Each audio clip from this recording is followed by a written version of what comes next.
$200,000 is a lot of money. Wasteful spending is my concern also. But at the same time, we need someone to advise this body whether or not the parkway is going to become a reality. Now, we've met over and over again in that every board meeting. I've seen something on the agenda that's dealing with Bible Clinton corridor. Now, again, I do understand that we have supervisors say we're going to do it in phases, but we're talking about a completed parkway. We're not talking about one part over here done, another part in the north or south done, but it's not completed. And if this study would let us know whether it's going to be a completed parkway, whether they charge $200 or 1 penny, we need to know. We need to know as a board so that right now it seems like people saying we're spending this federal money in a hurry to make sure certain people make money, but the parkway is not going to be a completed project. So I move that we continue the contract with these young people and let's find where we're going to go with this project, whether it's going to happen or not. Okay, there's a couple of things I want to do right here first. I want to go to Ms. Calhoun, then we'll go to Mr. Fisher, and then if that's going to be your motion, then I think what we have to do is to rescind the motion, or correct me if I'm wrong, Ms. Martin, we have to rescind the motion from the previous meeting and then restate the motion from this particular meeting. But before we get to that, let's allow the supervisors to speak on this issue. Ms. Calhoun, then Mr. Fisher. Supervisor Stoke, the work has already been done on the corridor. The corridor initiates from I-55 South at Sidewell Road. Work from I-55 South, Sidewell Road to Davis Road has been completed. We plan to initiate expanding that part of the road at Davis Road to Parks Road. Likewise, we would like to we'll work at the I-20 and Norwell Road exchange has been completed. So from Norwell Road to Sam Herring Road, we would like to initiate construction. Whether we do 1 phase or 2 phase, 3, 4, or 5, any phase of that project is going to promote economic development. What we're doing is providing infrastructure for businesses to locate on the corridor. When businesses locate, they hire people and jobs are created. And when people have jobs, they pay taxes. So the project will promote economic development. As far as your rumors, that's simply it. Rumors. Because we have, as I mentioned, we have already started promoting economic development. As far as the mayor's opposition, the mayor is concerned about the corridor not being routed through Jackson. But the mayor has a beautiful economic development opportunity to promote development in South Jackson. From Highway 18 down Sidewell Road, the city of Jackson has already four-laned a section of Sidewell Road. Right now, there's only one business there, but the mayor has the opportunity to recruit other businesses to that particular area, which parallels with the corridor. Likewise, if you proceed further down Sidewell Road, there is a strip mall that's there where it's completely vacant. There aren't any businesses there. But the mayor has an opportunity to develop that particular area. If you proceed further south down Sidewell Road to Raymond Road, at the stop sign you will see 3 service stations there. Service stations appear to do well at that location. But next door to the service stations, there used to be an auto parts store that no longer exists, and a couple of other businesses. Likewise, right next to those businesses, you will have what used to be a fast food restaurant. 3 businesses have come there and attempted to survive doing business with the community, but they are no longer there.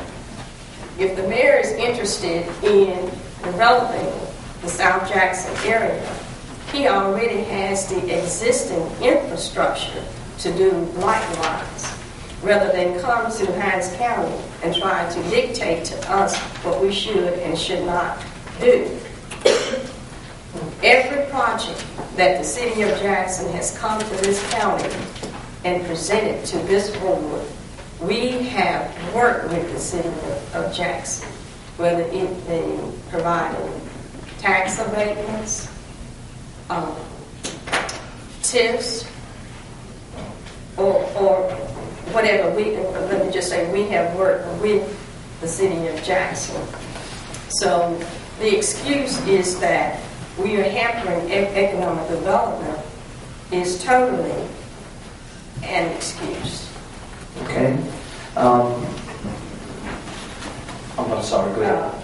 In regards to issuing a bond, this board has not made that decision to issue a bond for the development of the corridor.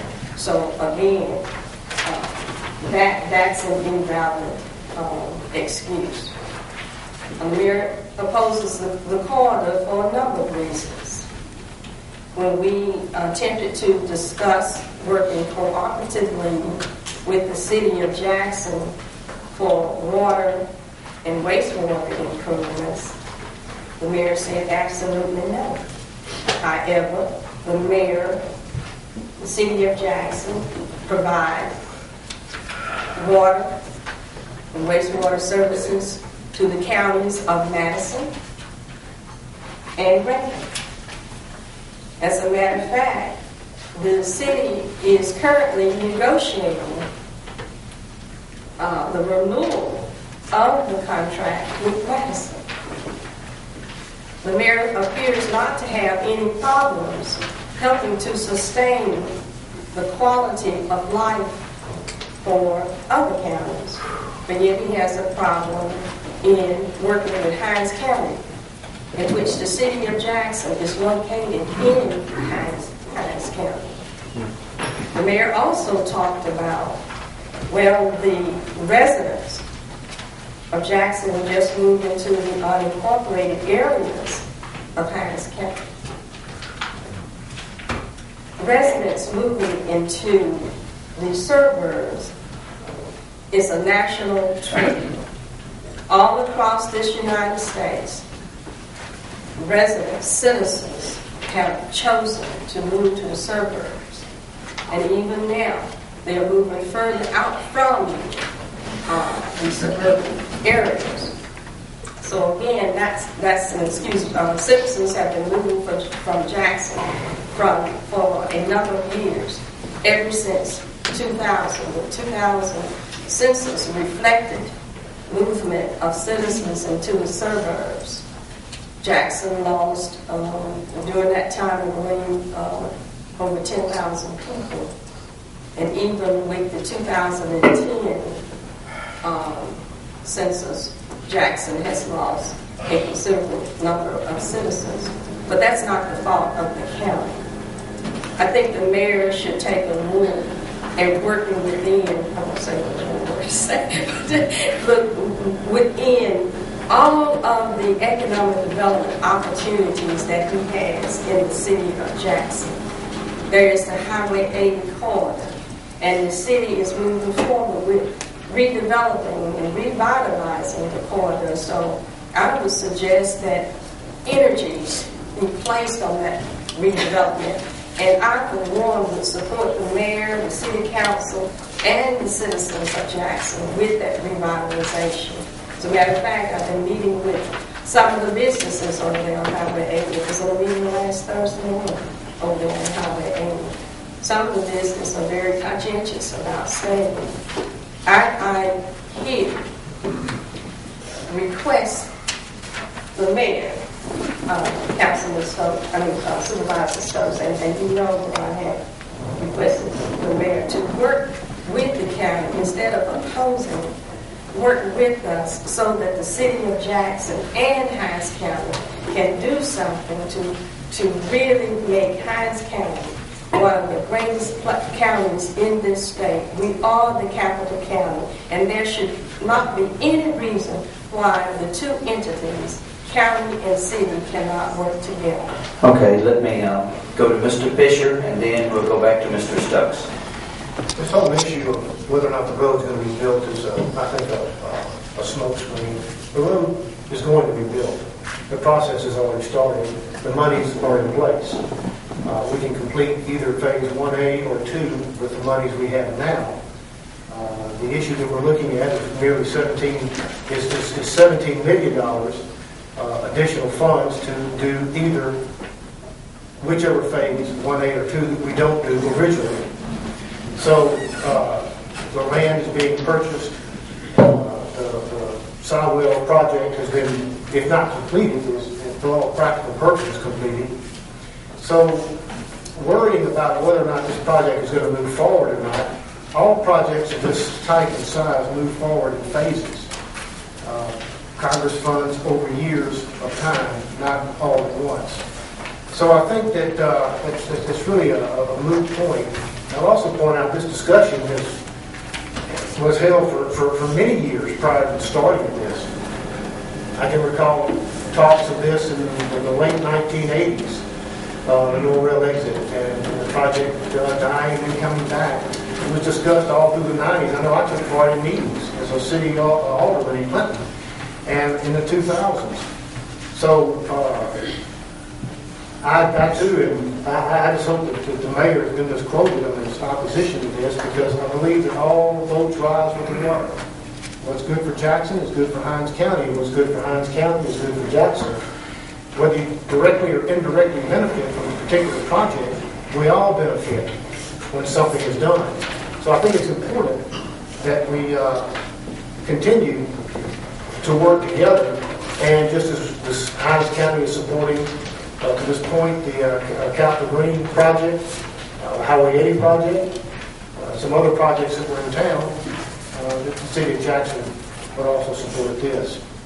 But I think that the concern that the project is still in its, as if the project is still in a design or discussion phase, is a long process to think through. This project's moving forward. Construction has started, and we're waiting now for the purchase of land. It's being done in an organized manner, and phase 3 and 4 purchase of land has begun. In about 2 or 3 months ago, I think, or so, we authorized that, as I recall. So that process has begun. It's just a question now of time, and with each phase taking 18 to 24 months to complete. Whether or not we do it one phase at a time or we can do it on multiple phases, I think this is a project that's going to greatly benefit Hinds County. It's going to greatly open our county up for economic development, and I think it's going to help everyone that's involved. Okay. Mr. Stokes? Thank you, Mr. President. Before I make my motion, Mr. President, I tried to write down some of the things that were said, and the first thing I stated is a complete project. Now, I've heard everybody say we've done phase 1, we've done another phase. A completed project is all phases, and we don't have money for all phases. Now, we can't get federal money, we can't get state money, and that's where the mayor come in, because it's going to take a bundle. The commitment from the city of Jackson is they're not going to support a bond issue. City of Jackson is the vast majority of Hinds County. And if the city of Jackson does not support a bond issue, it's dead in the water. We need to hire these people here to find out whether or not it's going to be a completed project. Not we did phase 1 or we did phase 5. Completed project is the whole thing, and it's not going to happen. So again, I support you gentlemen to try to find out whether or not it's going to be a completed project. And if it's not, we need to stop. Only thing we're doing is spending the $30 million federal dollars we got. We haven't got the money to complete a $90 million project. and we're not gonna get it. Mr. Thank you. Mr. And I President, move that we hire this company to complete the study that they were doing. Okay. Mr. Is President, that, just one second, is that a proper motion at this point? Do we need to rescind the It's not a other proper motion? motion, point of order. You Point can't of order. you can't do that, Mr. Stokes, in the fact that you did not vote in the affirmative on the motion. Only people who can do that would be Ms. Calhoun and myself if we would change our mind, because that motion was voted on, rescinded last meeting, and once the motion is rescinded, then it is out. Okay. So what we rescinded, I haven't seen that in any law book. well, I haven't seen that in any law book. Okay. And somebody need to show me that in the law book right should I now. show it to you, Robert? No, we talking about law, we ain't talking about oral property. I'll show That's you. not in any law book. Now, to be clear, That's not in any, now, to we be made clear, a the motion, motion. I have the floor, Mr. President. To be clear, the motion that was made in December and rescinded at the last board meeting was not a study of the entire road. It was a study only around John Bell Williams. So this process, this waste of $200,000 is nothing, it only covers one phase of the construction, which is around John Bell. It doesn't cover the entire road, and to project it as so is absolutely a falsehood. That's all that was written, and that's all that was brought out. I would also point out that I would think this would be, if this board does choose to ignore Robert's Rules of Order and move forward with this, that this should be a bid project and not one just awarded, because we really don't know how much it would cost. The numbers that were thrown out at that December meeting were from the hip.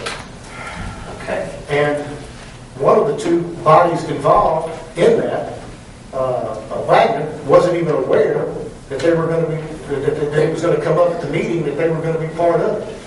So I think that, once again, if we're going to ignore Robert's Rules of Orders here, that's what you can choose to do. But if you choose to do that, we need to bid this. This should be a bid project, because it is not a professional service project. This is a study that should be done by people who are in that field of study. Okay. Let me slow things down here for 1 second, and let's just go to Ms. Martin, and just can you advise us the course of action that's legal and proper during this particular phase of what we're trying to do? We're trying to, Mr. Stokes has made a motion, and the question before you is, do we need to rescind that particular motion or the previous motion and make a new motion? Can that be done? Or Mr. Fisher's contention is that only people that voted in the affirmative at the past motion or past meeting can vote if they've changed their mind at this particular meeting. It's procedural, and even if that is true, would Mr. Stokes' motion supersede what we did at the previous meeting? I know it's a lot to go into, and if you need time to look it up, we can come back and visit this issue, because it's one that we do need to get correct, because there are strong feelings on both sides, and we need to make sure that we get it correct, and that will give you a little time and we can bring it back. Ms. Calhoun has another statement that she wants to make. I'll let her make that as soon as I complete. And then, but first of all, do you need additional time to make sure that what we need to do, or are you pretty certain as to what we can do in this particular motion? I would like to ferret out Mr. Fisher's contention that once a motion is rescinded, it can never be brought back up. And the No, I don't think version he said it could never be brought back up. I think he said, correct me if I'm wrong, Mr. Fisher, that he said that you could not bring it back for reconsideration if you did not vote in the affirmative at the previous meeting. according to Robert's Rules of Order, there are two separate motions. One would be a motion for reconsideration, another would be a motion to rescind the previous action. Okay. Now, there were two motions taken at the last board meeting. The first was a motion to appoint a certain entity as a financial advisor. Okay. And at this point in time, my understanding is the board is not attempting to reconsider the vote that was taken on that particular action, or the action that was taken in that matter. Okay. The action that the board is reconsidering at this time is the rescission of the authority for the Malachi Group and Rice Financial to complete a feasibility study. I want to make sure that that is. I think that's the question, but do you need additional time, or do you feel like this time that you have the answer in front of you as to what we need regarding the motion? I'll tell you what I do know. Okay, will it answer the question? all except for the issue of whether, once the board has rescinded a vote, whether it can come back and reconsider. That's the only thing. And at this point in time, I would tell you I have not seen anything in Robert Rules of Orders that dictate that the board cannot come back and rescind the vote that was previously rescinded. And what is necessary for rescission of a vote is that previous notice be given, and according to the agenda, previous notice was given. In that particular case, the notice is given, then only a majority vote is necessary to rescind the vote. Okay. Let me do this from the chair. Let me, since this is a sensitive issue and want to make sure we get it right, we'll just allow you a little additional time to make sure we're correct. We'll come back to this after we go through the part of the supervisor's motion. And we'll revisit this before we go into the county administrator. Okay. So we'll allow you that opportunity, and then we'll see if anyone else has anything they need to say in regard to this issue. Ms. Calhoun, and then we'll move on to another issue. Let me just reiterate that our Hinds County Economic Development District has the in-house capabilities of conducting a feasibility study. Information that will be brought out from the study we already have access to. I would not like to quote a figure, a dollar amount rather, but let me just say that the additional information needed would probably not cost us $10,000. And here it is. You have some board members that are sitting here saying that they would rather pay over $200,000 to provide us with information that we can get done for approximately $10,000, and that's additional information. And again, Supervisor Stokes, concerning whether or not the project would be completed, any phase of that project that we move forward with is going to create economic development. And let me just again give you a specific example. If we initiated construction at I-22 Sam Herron Road, that would open up access into our John Bell Williams Airport. We have an industrial park, aviation industrial park. And we have had two companies to come and look at the area. They were very interested in going into the aviation to create companies that will provide parts. The problem that we have is that there is no direct access, infrastructure into that aviation park. We have some small companies over there, but if we had had the infrastructure that provided access, then we today would have two aviation companies in that park. Also, the Hinds Community College provides training, and the more companies that we can recruit and attract, then the larger that their school enrollment would be, because this is going to get more businesses in the park will again promote economic development and opportunities for students of Jackson, students all over the state to come in and learn a different type of or get involved in a different field or learn different skills. So it's nonsense to say the park is not going to be completed.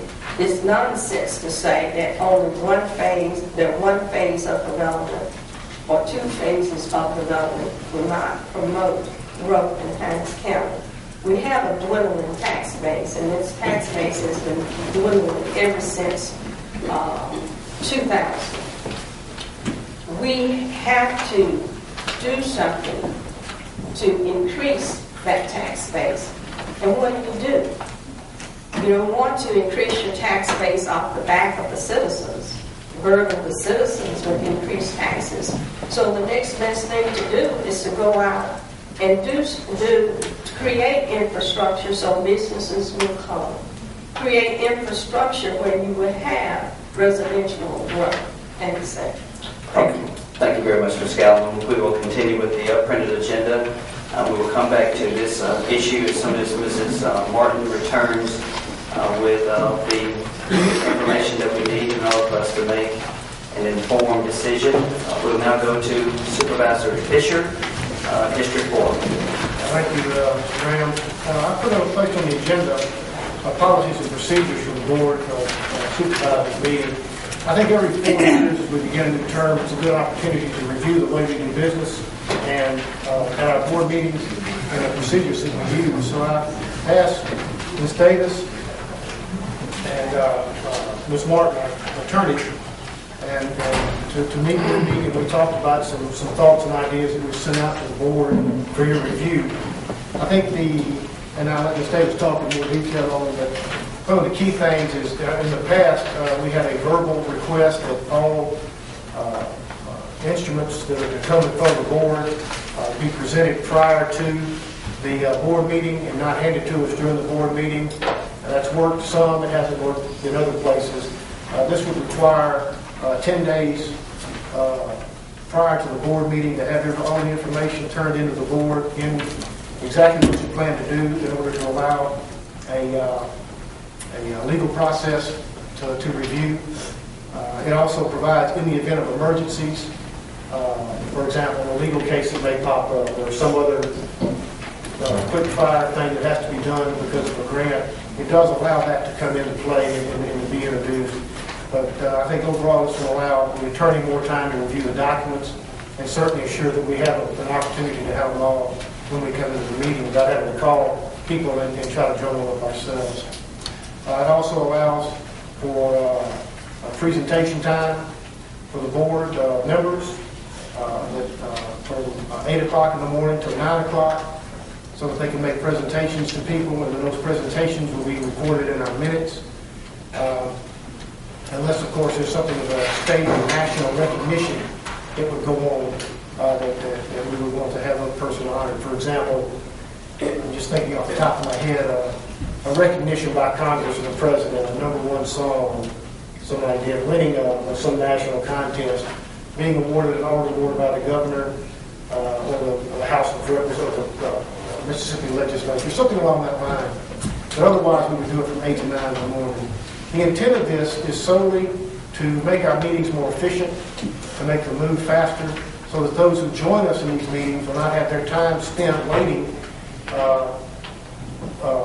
long periods of time for their item to come up and to be discussed, and then we can bring these items up as quickly as possible and save the constituencies time to come and meet with us, and also to ensure that we have the proper information in front of us so that we can make our votes based on all the knowledge that's available and not have to try to read on those rare occasions where we do get it during the day of the meeting, where we won't be trying to read it and discuss it at the same time.